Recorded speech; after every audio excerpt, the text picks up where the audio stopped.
I remember, you know what I mean, just putting everything to the back burner and just going full-fledged into hustling and banging. And then years of doing that gave me a little seniority and gave me a little confidence over the gang or whatever. And I started realizing that, you know, all this shit I'm doing, risking my freedom, you know, fighting, getting in shootouts, the whole shit, that if I redirect that stance toward defending what I believe in truly, which was like to pursue the music, that at least it'll be a higher cause behind it. We was teenagers in early 20s when we was having shootouts in between going to the studio. You know what I mean? And really like going back and forth to jail in between album releases, and you know, losing loved ones in between promo and in between tour. It was happening simultaneously. So I know that the narrative that I speak and the advice that I give through the music is applicable to, you know, whoever got their feet on the ground, wherever, however, to what degree you're involved. If you apply what I'm saying, it can work in your favor. I remember telling myself, you know, I must really love rap, because every time I quit, I always come back to it. So I remember like, I ain't gonna quit no more, because I stopped doing music for 6-7 months and just devote myself to hustling. And then I stack up some money and accumulate, you know, I get ahead of the game just by being devoted for 7-8 months, a year. And then I'll be like weighing my options, like I could do a lot of things, you know? And I always wanna buy a studio, I always wanna book studio time, I always wanna go recreate the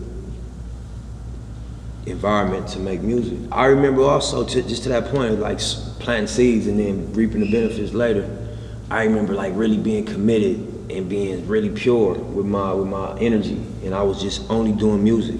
And I was like suffering financially, you know. I was like probably 19, 20 maybe, and I was used to being like a young adolescent baller, like just having, you know, for my age group, you know what I'm saying, having cars, jewelry, and money, and just having the attention and the respect of being somebody that was, you know, somebody that knew how to get dope. And I was just in the studio so long that all that shit kind of faded, and my ego was taking a hit, and I wasn't familiar with that, you know, but I was still committed to the process.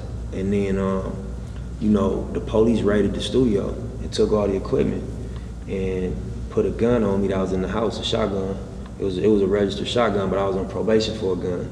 So, you know, the probation says you can't be around no guns at all. So they booked me for the gun, took all my equipment, and I was really just in the house working. You know what I mean? Just like, they don't know that. Nobody know how pure you are but you. And I was really pure at that time. I wasn't doing nothing but music.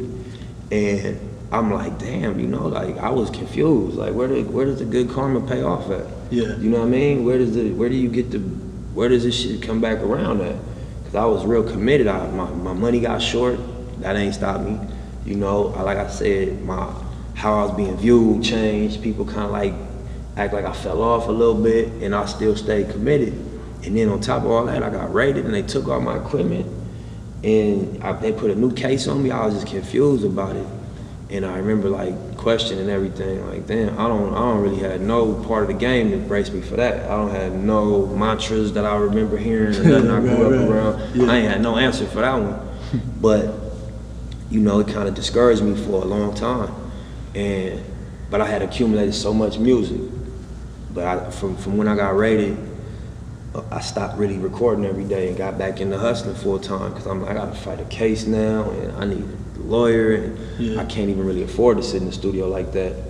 And probably like 6 months to a year later, a person named Johnny Shipes, he was an executive at Epic Records. He had a joint venture up there at Epic, reached out to my people and was like, I want to sign Nip. And I didn't make no new music from the time that I got raided to the time that he at first, you know, it was a dream come true. Everything was going as it should. And to make a long story short, they had a shift of executives. The executive team changed. So, you know, Charlie Walk, who was on The Four right now, the TV show with Puff and Khaled, that was the executive that signed me to Epic. You know what I mean? And the general manager, Adam Granite, he was just a dope, intelligent, you know what I mean? Like high integrity person that I fucked with. And then even the head of A&R, Brandon Creed, wind up, managing Bruno Mars early. And being involved with the early Bruno Mars shit. So it was a dope team up there. And then when they left, a new team came in. I wasn't familiar with none of the people. They didn't really know who I was. And like when executives revolve, what happens is that they don't get credit for stuff that's already signed because they didn't bring it into the building. So it's not really in their interest to focus on the stuff that's there. Right. They coming in with new energy. They want to bring new acts to the table. So I got kind of caught in that situation. Figured that an artist has that type of fractional fan base. You got some fans that's mildly engaged, and you got some fans that's 100% committed. So when you give a directive like, it's $100 for the album, you make it special, it come with a private invite-only concert. Yeah. It became a thing. It became a way to reciprocate whatever you felt you was getting out of the music. It was like a way to give it back. And when we announced it, I got a lot of backlash at first, but then there was also a free version of the project too. If you didn't want to buy it, you could download it free. And then if you wanted to buy it on iTunes, it was on iTunes. You wanted to stream it, it was on all the streaming platforms. That's why the main phrase was proud to pay, but the tagline was just always by choice, never by force. Yeah. And so, Jay-Z reached out and he supported the campaign. Everything don't go in one direction. Yeah. Always, it be ups and downs in any game. So when you're doing well and you got a surplus or an overload of resources, instead of investing it all back into the same situation, take some of it and start something else up. So that God forbid when this slow down, this will keep you afloat. Yeah. And then when this slow down, this will be back revving. Yeah. And also just being able to do music from a more pure perspective, because you're not relying on it solely for money. Right. You got other sources of income to where you could really be an artist and just make dope art. And that sometimes turns into the best product because it's not created under the necessity of I gotta make some money out of this music. A partnership between All Money In, which is my label, and Atlantic Records. Like Nipsey Hussle signed to All Money In. All Money In did a deal with Atlantic Records for the services of Nipsey Hussle's music. And yeah, we just got to tap into all the resources, that the label has. Phases, when I'm in studio mode, I really submerge myself in the studio. And I hit the gym in the morning and go to the studio all day. Sleep at the studio, wake up, do it again.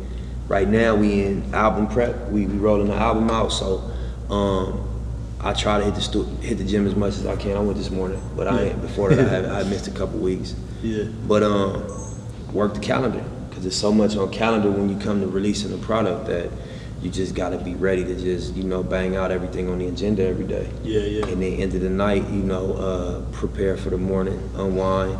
I got kids, so I'll go home, tap in with my kids. Yeah. 2? Yeah, I got a son, he's 18 months, and my daughter's 9. Yeah. But just working, really, man, just, doing everything we can to just create the highest awareness for the album. Preparing for these concerts that's coming up. We got a ton of shows we're gonna get ready to do, so we just rehearsing the new music. I think it's a weird thing. You work to be in the zone. When you in the zone, you in your zone. But how you get there is always different. Yeah. It's about zeroing in and being able. It's like kind of like meditating. You know how some people find it hard to meditate because you gotta mute the world and you gotta go into yourself. But then when you're there, you're there. You know what I mean? But to get there, you gotta practice getting there. And I think that's how it is to be able to receive music.